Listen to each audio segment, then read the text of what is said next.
Muntikan na mga ako, isang bilis-bilis ng takbo ko, biglang kumaliwa yon si kuya. Buti walang hindi tayo na aksidente, pero okay lang. Isang bilis ng takbo ko, bigla siya kasing kumaliwa. Mahirap yung ganun bulagaan, pero okay naman ng natin biyahe. Keep safe na lang sa lahat ng mga driver. Lahat na po, mga huwag mainitin ang ulo. Dapat lang, ayos lang sa daan para walang gulo, walang aksidente.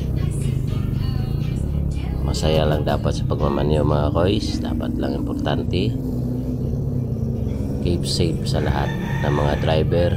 Ingat lagi. God bless.